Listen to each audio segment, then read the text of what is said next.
Manchester is full of music venues. Some are new and some are already established. However, what all of them have in common is that at one point or another, they had to build themselves up brick by brick while competing with each other. They compete for bands and an audience, but what makes it even harder, especially for the less established newer music venues, they have to compete with the big dogs at the top, such as Albert Hall, Band on the Wall, Bridgewater Hall and many, many more. This is Duncan Jowett, a successful musician who has performed as a singer in Manchester multiple times since the late 70s. Here he's talking about performing at a venue called The Factory in Hume, which is no longer around. It would have been 1979, yeah. Just after I'd been in Section 25 and then formed my own band called Final Solution.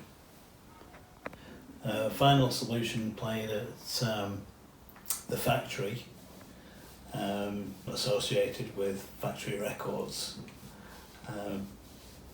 When we played there, they were actually painting the inside of it black because Iggy Pop was playing there and he'd asked them to paint it black for some reason. When we played at The Factory, there was a gang of kids outside when we parked who basically asked us for money to look after the car, as in a kind of gangsterish sort of way. So we paid, and when we came out the car was still there, it still had all its wheels intact, so that was a result. The Factory, before becoming a record label, was originally built in 1978. It hosted multiple well-known bands such as Joy Division, The Cure and The Police.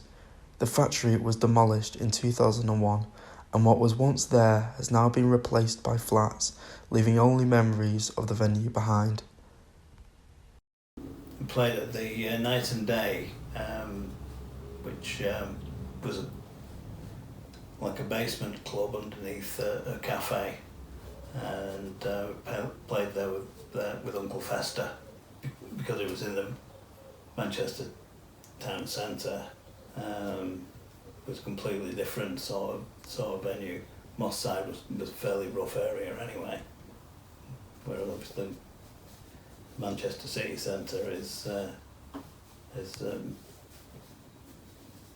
by now much smarter than it used to be. This shows how the location of the venue can have a good and a bad effect on the audience and the bands that go there. The Crescent, a pub in Manchester, closed down in 2017 and has been derelict ever since. 2 years ago, in 2021, there were rumours of it being transformed back into a music venue. However, 2 years later, it is still collecting dust. Another building that was once popular, full of locals, is now stood lifeless in the centre of Salford, covered in graffiti with boarded up windows. A venue which was open since the 1860s.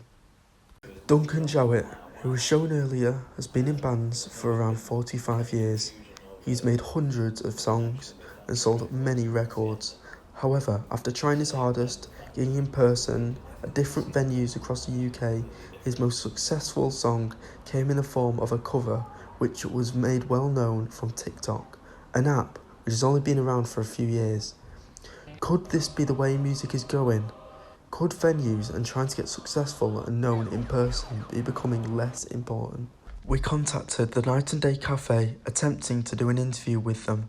However, unfortunately, they turned us down due to the media attention which the venue had been receiving recently as of them getting noise complaints. This has gone to court and could force Night and Day Cafe to shut down.